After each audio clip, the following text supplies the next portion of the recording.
The next day, we hopped back into the family party van for more Let's See Who Knows the Lyrics karaoke. La penca, la más bonita, la más cerveza.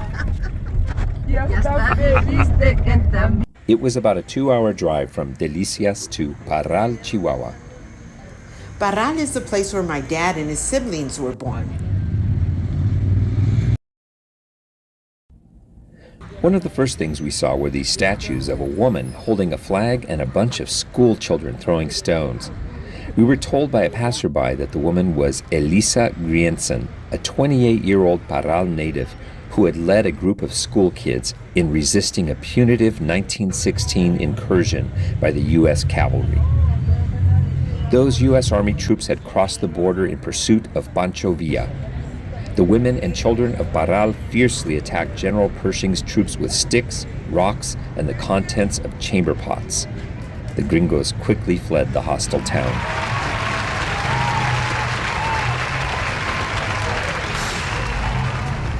We took a short walk through a street lined with colorful buildings and came to the Palacio de Alvarado.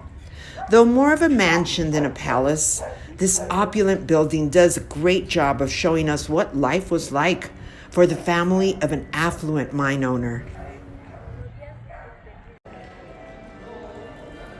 I'm a total sucker for these enclosed patios.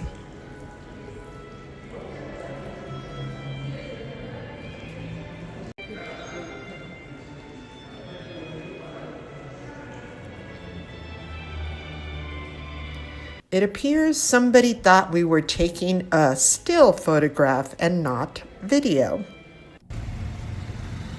We walked around a bit, enjoying the beautiful day and taking in the feel of this small town. From up on a hill, a statue of St. Joseph, San Jose, overlooks the town square.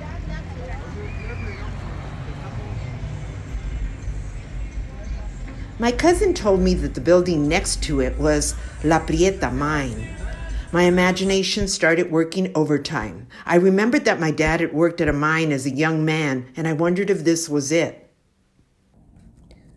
La Prieta mine played an important role in the growth of Parral for 345 years. It got started back in the early 1600s, when Mexico was known as New Spain, and this area was all part of Nueva Vizcaya.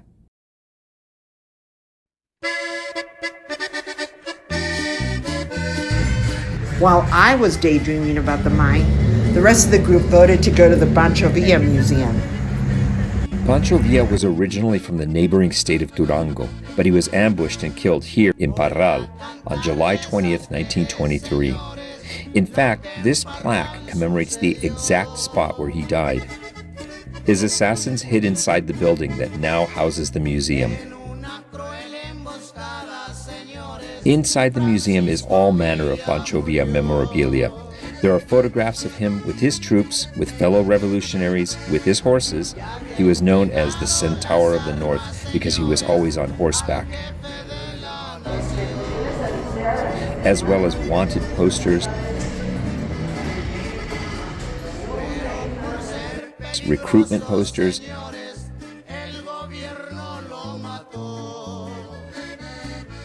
even graphic photos of Villa's corpse and the actual bed where his body was placed before burial. Chihuahua is Pancho Villa country, and every year the city of Parral commemorates Villa's death with a reenactment of the assassination. It sounds a little strange to me. But it's meant to honor his legacy. Villa is larger than life.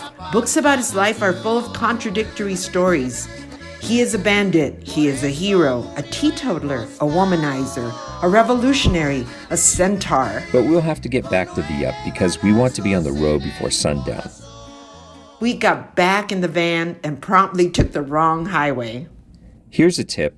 Always take the toll roads in Mexico, if you can. We accidentally took a libre, and our 2-hour drive turned into a 3-hour tour, a 3-hour tour.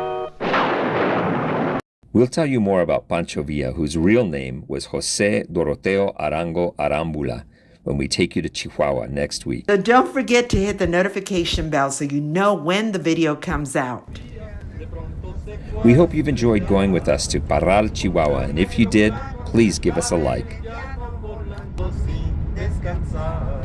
Te has ganado las palmas, ese es un héroe Jesús.